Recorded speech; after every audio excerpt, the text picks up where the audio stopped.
Ya. Bueno, buenas tardes. El día de hoy vamos a dar una psicoeducación con respecto al manejo de la autoridad. Mi nombre es Sebastián Peralta, me acompaña mi compañera Juan Daniel Gómez, Mariana Ortiz y la profesora. Ovelda Rosales Martínez. Somos médicos en formación de noveno semestre del programa de psiquiatría infantil, del adolescente y de familia. Entonces, siguiente.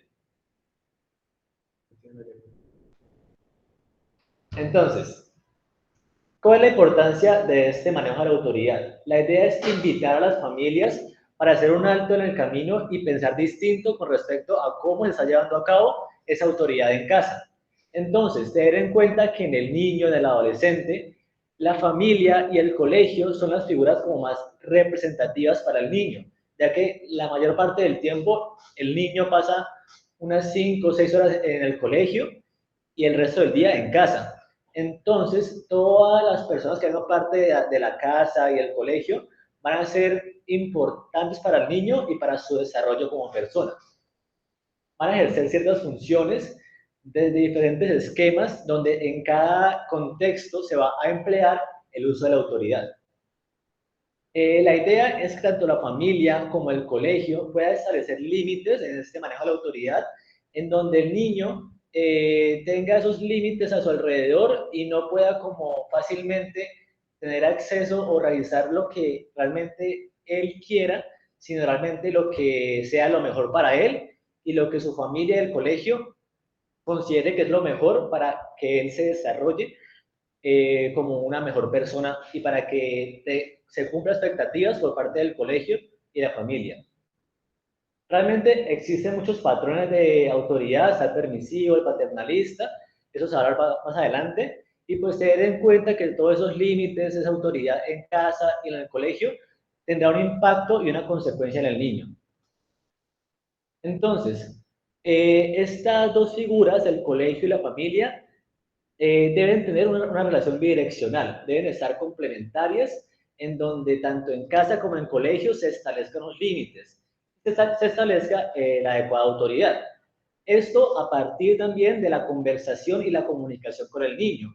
No es únicamente pensar esto solamente en establecer límites en conveniencia a uno, sino pensar también en lo que el niño considera adecuado, que haya como un complemento tanto entre niño y familia y niño y colegio. Entonces, tanto en casa como en el colegio hay unas características que definen a cada uno. Minucci define la familia como un grupo natural que va a elaborar pautas de interacción en el tiempo y que va a atender a la conservación y a la evolución de sus integrantes. Entonces, en la familia vamos a ver que van a haber muchos tipos de familia según la conformación de cada una. Y en cada familia, tanto el niño como los padres van a pasar por diferentes etapas. Por ejemplo, el niño está en la primera infancia, luego pasará por la preadolescencia, luego la adolescencia, y en cada etapa será distinto para el niño y va a haber una diferencia en esos límites y en esa autoridad que se va a ejercer en el niño. Sí, en este caso, Sebastián, debemos de una vez poner de presente que no estamos hablando necesariamente padres-hijos, porque esa figura de autoridad o esa jerarquía, ustedes lo ponen ahí, tienen que ver con que de pronto pueden ser los abuelos, los tíos, o un cuidador que se ha asignado tales días para que acompañe a los niños y las niñas. En ese sentido, es necesario que la jerarquía esté depositada en estas personas. Exacto. Sí. También está la parte de la dinámica familiar. En cada familia habrá dinámicas donde se va a centrar en la conversación con el niño y en poder tener como el punto de vista tanto de los cuidadores como del niño. Y por la parte del colegio, igualmente en el colegio hay unos grados educativos, está primero, transición, ya sexto grado hasta 11 grado. Entonces, en cada grado habrá una diferencia importante con respecto a ese manejo de límites y ese manejo de la autoridad. Igualmente, pues cada niño pasa por diferentes etapas propias. Igualmente, hay jerarquías, tanto en el colegio como en casa. En el colegio, por ejemplo, están los rectores, los coordinadores, los docentes, que están, no por, o sea, por así decirlo, por encima del niño con respecto a la autoridad. Y también en el colegio igualmente se va a ejercer una diferente dinámica comparada con la familia. Entonces, pues ambos lugares, tanto familia y casa, requieren un proceso basado en el establecimiento de figuras de autoridad. Igualmente, establecimiento de límites, de acuerdos, donde se tenga en cuenta tanto el niño como lo que piensa pues, esa figura de autoridad. También que se establezca una disciplina, una formación, un cumplimiento. Igualmente, se tengan en cuenta dos valores fundamentales, que es el respeto y la obediencia por parte del niño. Entonces, ya entrando como en materia, la autoridad, etimológicamente se define como ayudar a crecer. Entonces, esta va a estar determinada porque va a haber una estructura de autoridad delimitada, donde después se establezcan los diferentes límites y acuerdos con el niño. Igualmente, la idea es que esa figura de autoridad, ya sea el cuidador, el padre, tenga la facultad de tomar decisiones con el fin de que se logre cumplir las expectativas de lo que se desea que ese niño crezca y sea una mejor persona. Entonces, la idea es que todo este establecimiento de límites, de acuerdos, lleve a la interiorización de dos valores fundamentales que ya dije que son respeto y obediencia.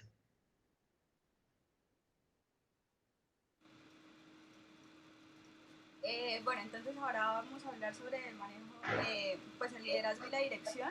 Entonces vamos a tener principalmente 5 características, ¿sí? Entonces, primero, que va a estar centrado pues en los progenitores, digamos, en una familia que está pues formada, digamos, por padres e hijos, la dirección y también, digamos que pues con eso, consecuentemente el poder, van a estar centrados pues en la diada parental.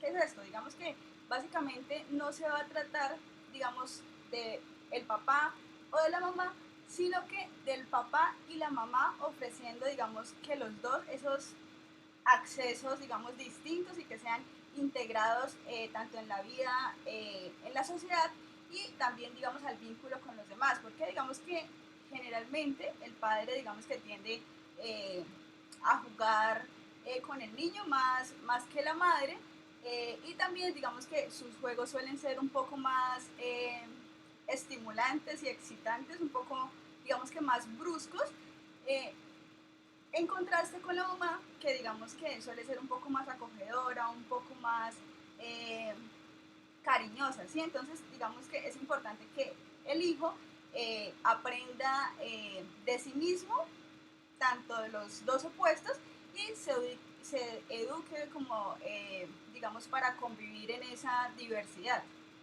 ¿sí? Respecto a la alianza parental, entonces básicamente esa alianza pues debe estar centrada en los asuntos primarios, digamos que de la vida común y sobre todo pues en los aspectos disciplinarios, digamos que los tipos y las formas de sanciones y también de los privilegios.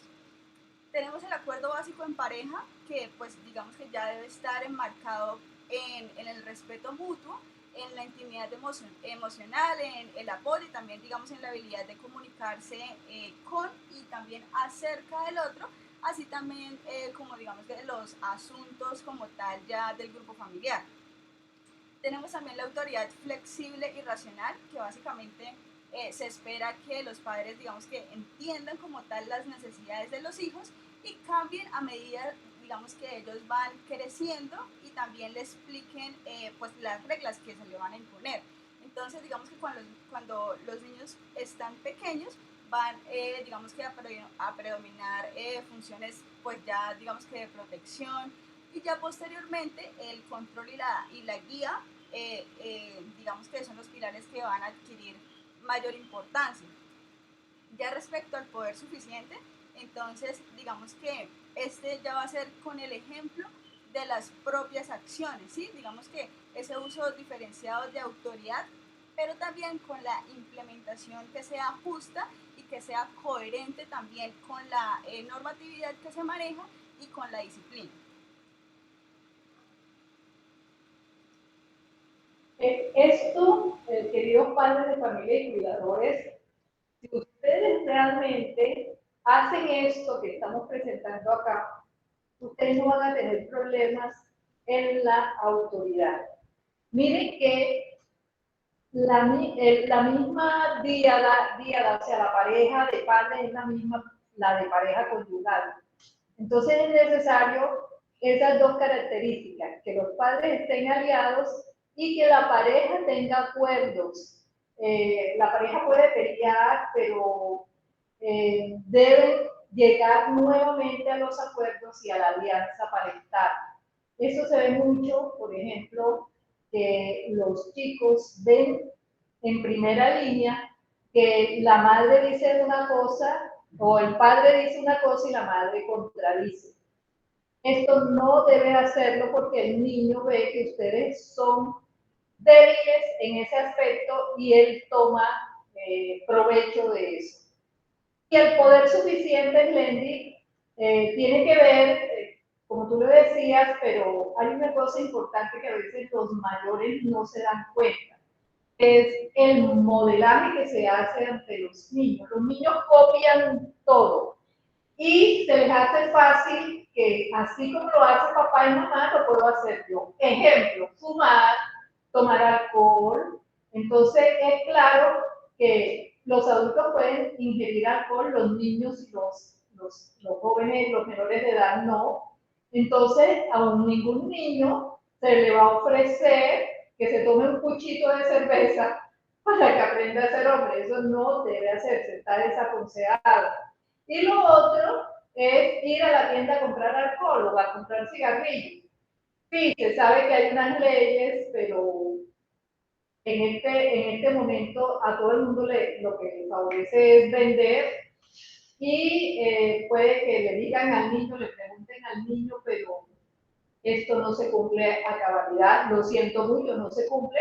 Entonces, no le pongamos esa responsabilidad al tendero, sino que los padres deben asumir esa norma y ese modelaje que están haciendo, ¿sí? Con mucha responsabilidad.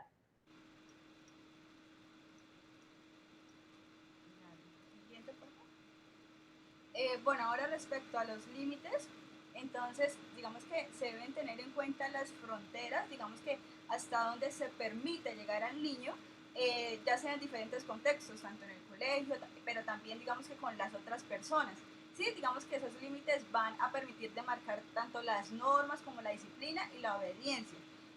Básicamente los límites van a estar pues constituidos por las reglas que van a definir quiénes y pues de qué manera participan básicamente en un sistema y digamos que estos límites tienen la función de proteger pues esa como diferenciación del sistema. Entonces básicamente nosotros nos guiamos de Salvador Minuchin, que es un médico psiquiatra que plantea, digamos, unos tipos de límites importantes a identificar en la familia. Primero tenemos los límites claros, que básicamente es cuando realmente la comunicación y los tiempos compartidos van a estar bien dados, ¿sí? Digamos que se es claro con el niño, digamos que estableciendo el límite que se le ha asignado a la función que está ejerciendo, ¿sí? Entonces, esos límites claros y flexibles van a permitir pues esa interacción por estar, digamos, que claramente delimitada y por mantener también, digamos, que las prioridades y la autonomía de cada uno de los integrantes pues de la familia. Cuando digamos que las familias son pues muy numerosas, digamos que si hay una alianza malsana de uno de los padres con el hijo, entonces digamos que siempre va a entrar como a enfrentarse el otro padre porque digamos que va a haber como que uno más flexible y otro más rígido, ¿sí? Entonces digamos que va a haber como una confusión en esa relación, como un desajuste y el quiebre en esas relaciones va a ser digamos que muy marcado de acuerdo a cómo se estén estableciendo los límites. Existen también los límites difusos que básicamente digamos que el sistema familiar se va a presentar pues descoordinado y no va a haber claridad con las normas y los límites rígidos que básicamente se presentan digamos que bloqueos que básicamente también van a impedir la comunicación, van a impedir también que los hijos digamos que logren tener esas posturas adecuadas frente algún cumplimiento de la norma y frente a los llamados de atención. ¿Sí? Entonces es importante, digamos que de lo que se le imparte a los hijos se tenga también en cuenta cómo se está haciendo, ¿sí? Cómo se está permitiendo, digamos que, asumir esos límites en otros contextos. Y obviamente siempre, digamos que se debe mantener clara, o pues se debe tener en cuenta la manera precisa de siempre, digamos que, parar o mantener a raya los límites del hijo, pero pues siempre obviamente con respeto. Pongamos un ejemplo, ¿sí? En los límites claros, como dices, el Mendy, todos se pueden comunicar, todos tienen voz y los límites están claros. En los difusos le pongo un ejemplo. La madre dijo tal cosa y llega la abuela y dice, no, así no es, se hace así. O por debajo de la cuerda, la abuela le permite al adolescente lo que él desea. Y en los límites rígidos es el clásico, el padre o la madre que dice no porque yo lo mando, porque soy el padre. Tú no puedes hablar, tú no me puedes contradecir. Esos límites no conducen sino a situaciones incómodas entre los mismos miembros de la familia y llega un momento en que los hijos no cumplen la norma y casi que se pueden, yo le digo a eso es que los hijos se montan en las hombros de los papás porque son los que mandan.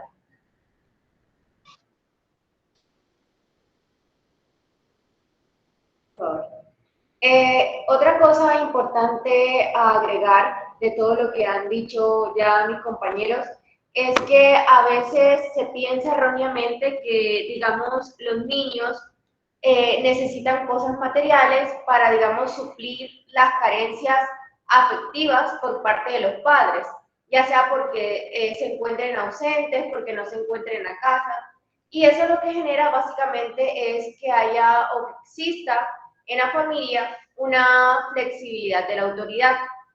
Entonces, digamos, por lo general el niño tiende a ser, digamos, por decirlo así, a ver esa autoridad como ya no una autoridad, esa autoridad tiende a cambiarse y en realidad lo que necesita ese niño es un límite, es un no.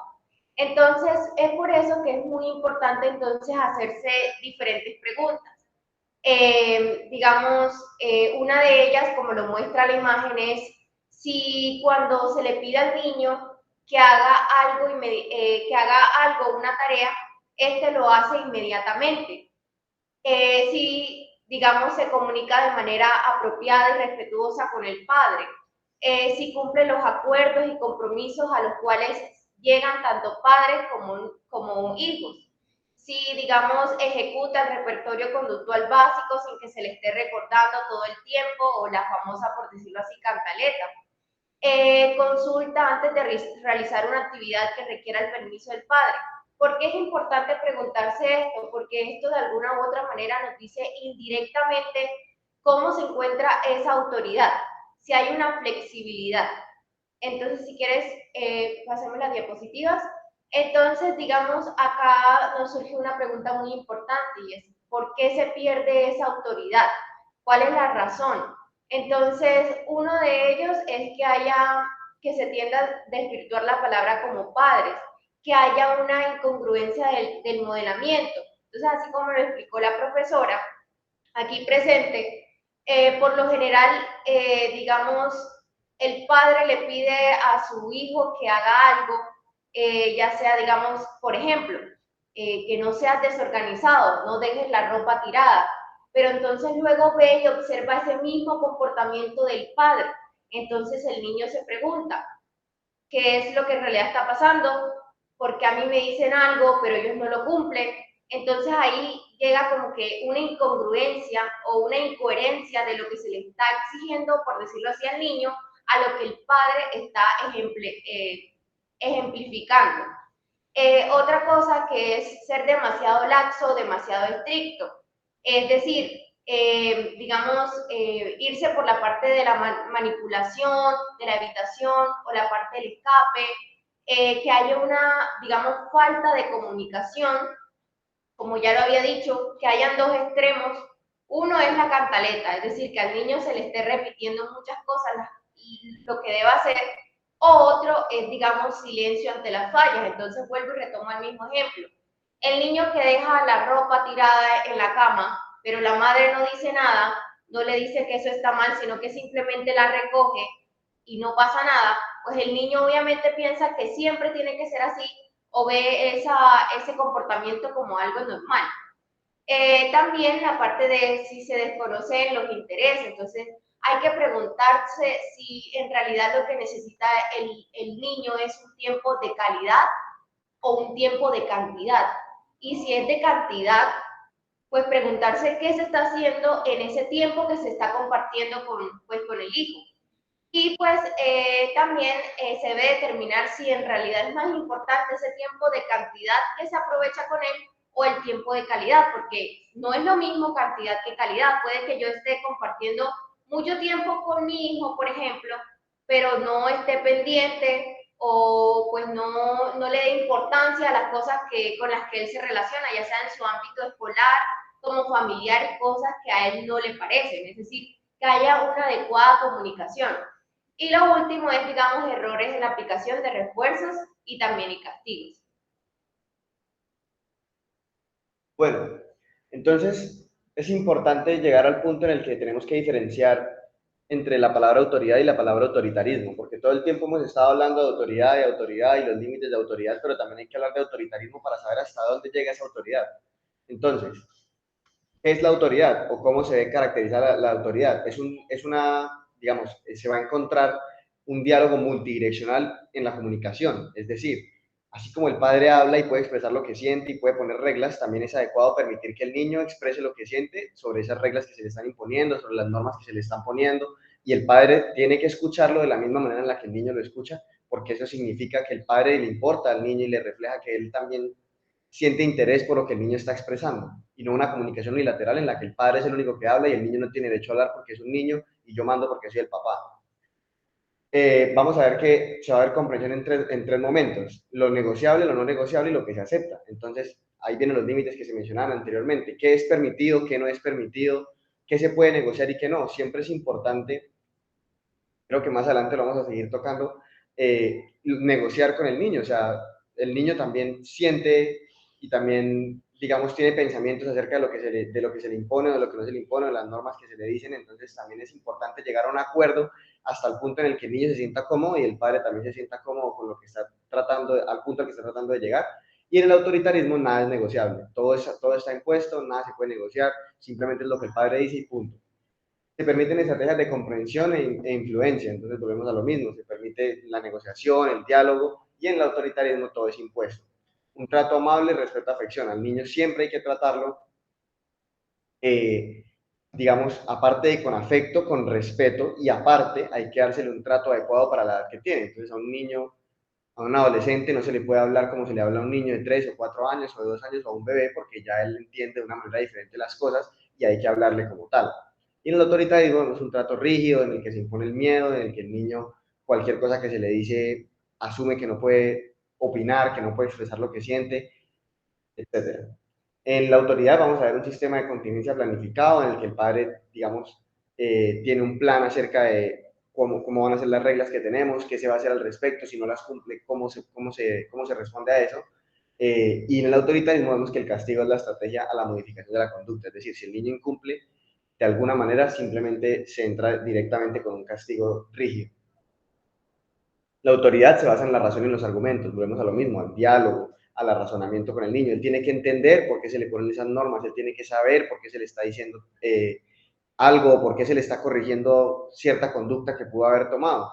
Mientras que en el autoritarismo la razón simplemente se basa en el rol de las reglas las pongo yo porque yo soy el papá y yo soy el que manda. ¿Sí? Ahora vamos a ver cuáles son entonces los principales errores en el ejercicio de la autoridad como padres.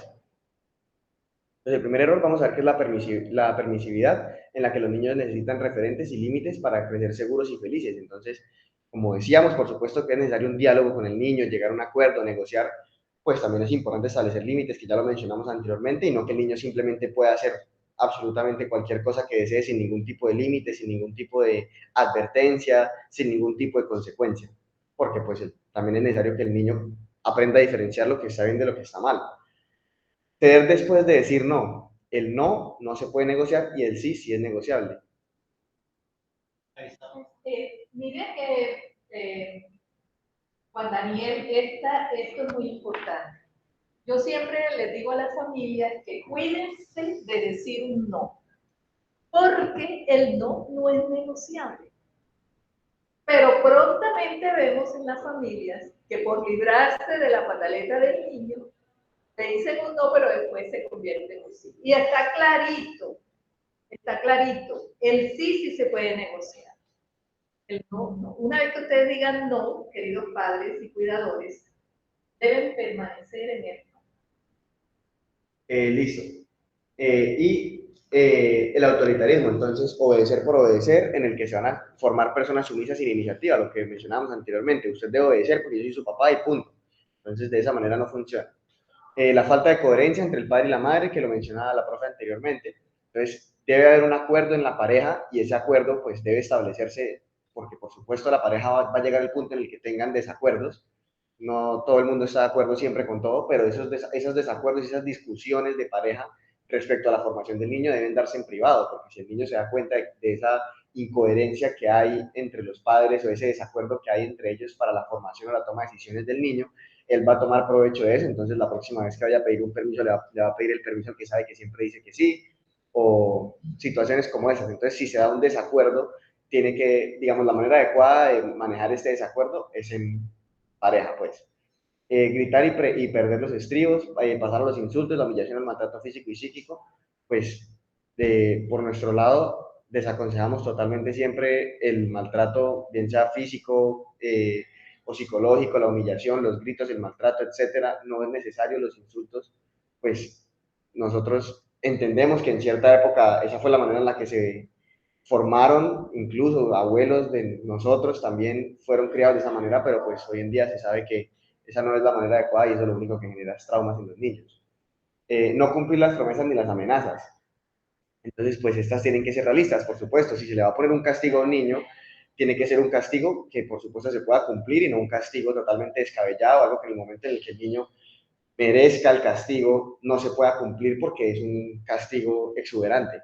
Sí, hemos puesto la palabra castigo como una forma para poder decir que vamos a quitar esa palabra del lenguaje, porque si no, siempre vamos a tener a alguien que está como, el castigo como tal, tiene que ver con cosas físicas inapropiadas. Entonces vamos a cambiarlo por consecuencias. Recuerden que las consecuencias es lo que nos permite ser responsables. Entonces al niño y a la niña se le va diciendo, él mismo va a decir cuál es la consecuencia por no cumplir la norma. Y así va aprendiendo a ser responsable. La responsabilidad, queridos padres de familia, es querer o no querer las consecuencias de mis actos. Entonces, si al niño le encanta salir, ver tal programa de televisión, eso es una consecuencia chévere para él, ¿sí? No la quiere perder. Entonces, frente a eso, él puede fácilmente cumplir la norma para no quedarse sin televisión. Entonces, por ejemplo, cuando tú decías, Juan Daniel, en que las promesas y las amenazas deben ser realistas, si ustedes, padres de familia, le dicen al niño, te quedas sin televisión 2 meses, Tiene que cumplirlo. no, Es muy difícil, pero... Se va a quedar, el niño va a aprender a adaptarse a esa consecuencia y le va a importar luego que le pongan 3 meses o 6 meses. ¿Sí? O sea, siempre se le dice a los padres que no voten las consecuencias, no las desperdicien, porque si no se van a quedar sin estrategias. Era eso lo que quería agregar, Wanda. Listo. El siguiente error es no negociar. Entonces, implica rigidez, inflexibilidad e incomunicación. Entonces, como lo mencionaba anteriormente, pues negociar con el niño siempre es importante, bien sea negociar la norma que se está poniendo o la consecuencia que se va a tener en caso de que no la cumpla o la cumpla de manera correcta. Y exigir éxitos inmediatos. Pues esto es supremamente importante porque en ocasiones se olvida que nadie nace enseñado y que todo requiere un periodo de aprendizaje. Entonces, no se puede pretender que el niño, no sé, generalmente estos éxitos se miden en éxitos académicos, obtenga éxitos rápidos o inmediatos, como lo dice ahí, pues porque tiene que llevar un proceso de adaptación en el que se acostumbra al colegio, a los compañeros, a los profesores, a las clases, mientras que se adapta y eventualmente tendrá el éxito que el padre desea. Y pues vamos a ver cuáles son los estilos de autoridad. Entonces, en los estilos de crianza, que vamos a ver que son 4. El primero es el estilo autoritario, que es de lo que hemos venido hablando. Entonces, los padres establecen reglas dirigidas para mantener el orden en la familia y se fijan en lo negativo. Entonces, todo es un no, todo es un límite, todo no se puede hacer, todas las reglas son rígidas, nada se puede negociar. ¿Qué consecuencias trae esto en los niños? Baja autoestima, aislamiento social, inseguridad, infelicidad, falta de iniciativa. Son niños que no se animan a participar, que no se animan a expresar lo que sienten, que no se animan a decir yo creo que es mejor así, yo creo que es mejor esto, yo pienso que es mejor así, porque están acostumbrados a que en casa no pueden expresar lo que sienten, no pueden decir lo que piensan. Entonces, cuando se enfrentan al mundo real, pues van a sentir que las condiciones son iguales. El estilo permisivo, que es el lado contrario, entonces van a ser los padres que no establecen con claridad las normas y las reglas del hogar, son muy afectivos, pero entonces ya se pasa para el otro lado, el niño puede hacer lo que quiera, no tienen, los padres llegan al punto en que no tienen control de los hijos, se encuentran niños agresivos, cuando no se les permite hacer lo que desean, se tornan agresivos, etc. Entonces, el siguiente estilo de crianza que vamos a ver es el estilo indiferente. Entonces, el padre que no se involucra en las actividades familiares, no le interesa, no le pone atención al niño, no le pone reglas. Si hace no importa, si no hace tampoco. ¿Y qué consecuencias van a traer esto? Baja autoestima, porque el niño siente que no recibe atención de sus padres, siente que le falta afecto. Van a ser niños agresivos, impulsivos, buscando llamar la atención de alguna manera para poder recibir esa atención que les hace falta. Y en el estilo recíproco y democrático, que es el último, entonces van a ser los padres que establecen reglas claras y consistentes y hay diálogo entre cualquier situación. Entonces, este es el estilo ideal, digamos, de ejercer la autoridad, en el que el padre pone normas y el niño puede, digamos, retroalimentar el qué opina acerca de esas normas, en las que padre e hijo pueden negociar los términos de esa regla que se está poniendo. Y las consecuencias pues van a ser, por supuesto, niños seguros, estables, con autoestima mejor, con control de las emociones, con, digamos, habilidades sociales para expresar lo que piensan, lo que sienten, lo que saben, entre otras. Bueno, entonces traemos como algunas recomendaciones a los padres y lo que queremos es que se conviertan en un modelo atractivo para sus hijos. Entonces, ¿cómo lo hacemos? Evitando pedir permiso o imponer las cosas. Porque cuando estamos pidiendo que hagan las cosas insistiendo, tomamos un rol sumiso y somos muy generosos, entonces los padres demuestran que no tienen autoridad sobre sus hijos.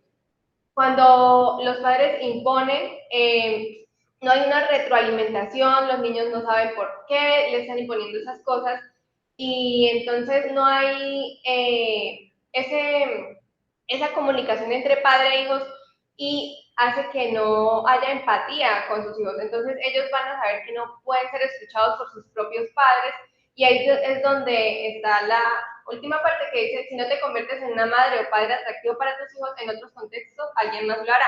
Entonces, como no tenemos ese rol de escucha o eso, padre de escucha, él va a buscar en otros lados. Entonces no sabemos a quién va a buscar, quién va a ser su autoridad, quién nos va a orientar. Entonces, es tratar de evitar que ellos tomen otro rumbo, otro enfoque de autoridad. Entonces, ¿cómo lo hacemos?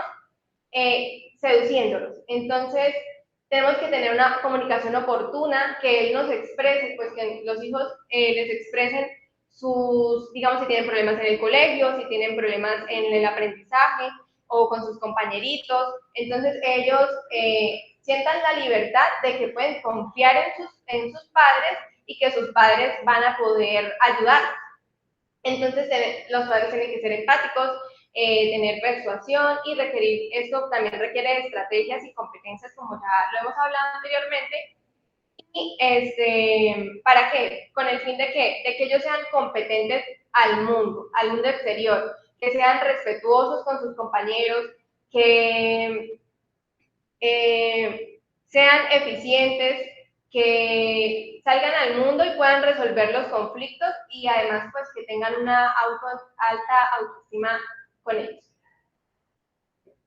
Quiero agregar ahí, Karen, realmente si vemos todos estos modelos, lo que debe primar en todos estos modelos sea, sobre todo el último, como dijo Juan Daniel, el democrático, ¿fue? Democrático. Ya los estudios dan cuenta que debe haber comunicación, que ya lo hemos hablado a lo largo de la psicoeducación, una buena comunicación. Debe haber normatividad y disciplina, es decir, los límites de que tanto hemos hablado. Y por supuesto no debe faltar el afecto, ese amor, ¿cierto? Lo van a decir ahora, sí. ¿Verdad? Dirán los padres, ay, pero es que los hijos ya no le aceptan a uno el amor. No, todo hijo, todo ser humano necesita buena oferta de amor. Entonces, vamos a ver cómo lo explican ustedes. Entonces, en cuanto a la disciplina, que pues todos los padres quieren que sus hijos sean disciplinados, hay que tener en cuenta que esto es un paso a paso, eso no es de la noche a la mañana que mi hijo va a cumplir con sus tareas, con lo que se les pide en la casa, con el orden. Entonces, tener en cuenta que es un paso a paso que se va a conseguir el autocontrol. Entonces, este ejercicio de disciplina implica firmeza, energía y bondad. ¿Y qué significa? Pues como tal que va a ser como el fruto de esas relaciones de respeto y conocimiento que van a tener como finalidad pues formar personas que sean libres, responsables, que sean solidarias y con espíritu de servicio. Entonces, una pregunta que se hacen los padres es como, ¿debo golpear a mis hijos para que ellos sean disciplinados? Y pues, como ya lo hemos dicho anteriormente, recomendamos que no se haga así. ¿Por qué? Entonces, el maltrato físico lo que va a generar es resentimiento. Entonces, ellos en realidad no van a sentir, mi padre me golpea y ellos no se van a sentir mal porque, o sea, no van a entender el por qué yo hice esto mal. Solo van a sentir que resentimiento por sus padres. Entonces, no va a haber respeto, como ya lo había dicho anteriormente, sino que van a generar un desprecio hacia sus padres. Y también, además de esa violencia física, no solamente se va a ver en la casa, sino también se va a ver en el exterior, en sus compañeros de clase, que él va a querer como tomar esa conducta de golpeo o de maltrato físico hacia sus compañeros. Tener en cuenta que va a generar temor, entonces son niños que van a estar inseguros, como ya lo había dicho Juan Daniel, esos niños no van a tener como la seguridad de hablar porque van a creer que van a tener una repercusión hacia ellos por decir lo que piensan.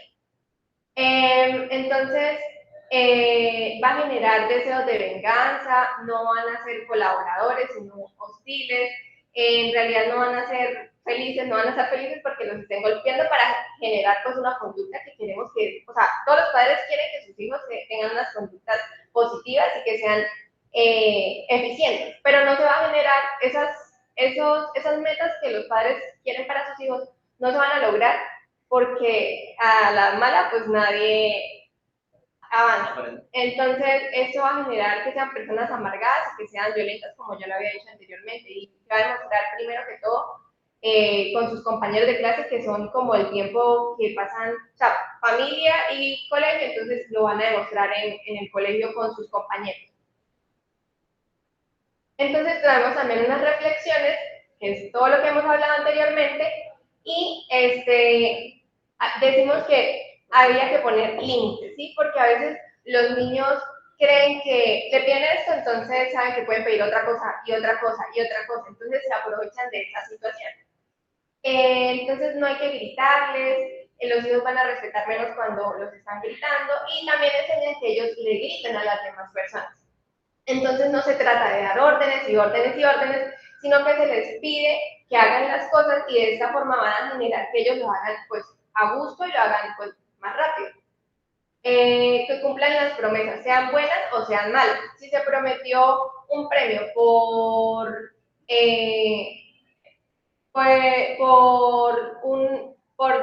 ejemplo, porque organizó el cuarto, entonces se premia eso. En caso tal de que haya no un castigo, sino una consecuencia, pues tener en cuenta que eso también va a tener pues una consecuencia. Si se dijo que no organizaba el cuarto, ¿qué consecuencia iba a tener? Entonces, no televisión por un día. Entonces, eso se tiene que cumplir, sea buena o sea mala las promesas que se hacen. Entonces, también evitar hacer comparaciones, que no, que su hermano es mejor que usted, que le va mejor en el colegio, que es más disciplinado, que él se hace caso.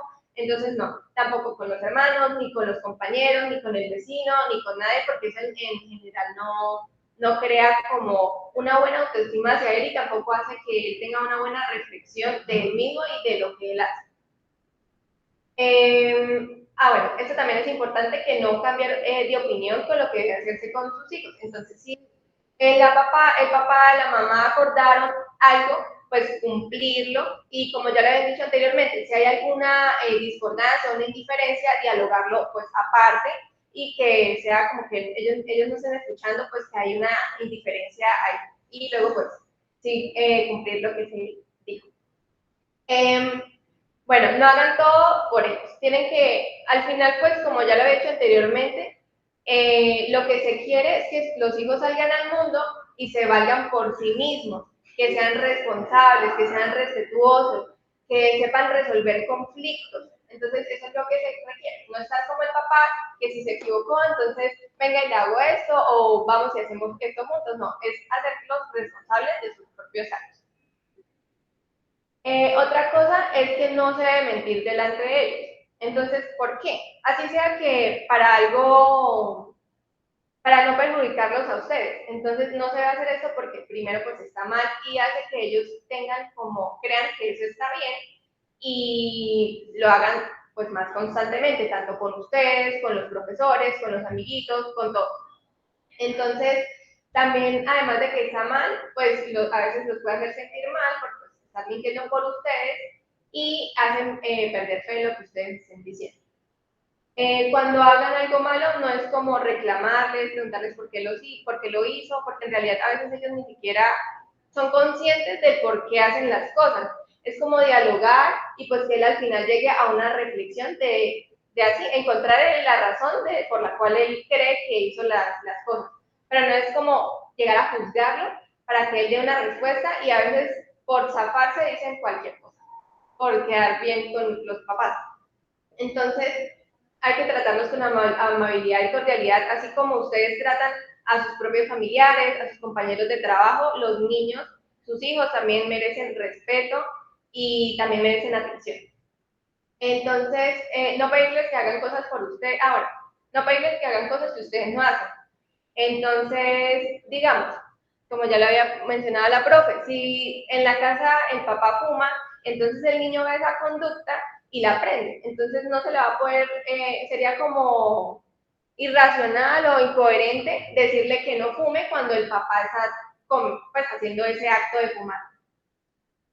Porque, como ya lo había dicho, ellos aprenden las conductas de los padres. Cuando les comenten un problema, estar como en esa escucha activa hacia sus hijos. Puede que, digamos, para ustedes no sea como tan importante o relevante, pero para sus hijos sí lo son. Entonces, que papá, que peleé con Julanito, entonces, hijo, ¿qué pasó? Coméntame, no sé, ta. Entonces, es saber, el tener en cuenta que si tiene alguien que lo va a escuchar, y pues tener en cuenta también que ellos necesitan ayuda, y de quién necesitan ayuda, de sus padres. Entonces ustedes deberían tener como esa escucha activa de sus hijos para que ellos puedan comentarle pues sus problemas. Como ya lo había mencionado la profe, decirles que los quieren, o sea, las muestras de afecto tanto de palabras como de acción o físicas. Entonces, abrazarlos, decirles lo mucho que los quieren, que los aman, y Entonces, muchas gracias. Estos son solamente como, es psicoeducación, como ya lo había mencionado Sebastián, para ustedes. Bueno, muchas gracias porque nos oyen y nos ven y aprenden, ¿cierto? Reflexionan y aprenden. Muchas gracias, queridos padres de familia. Hasta luego, muchas gracias. Hasta luego.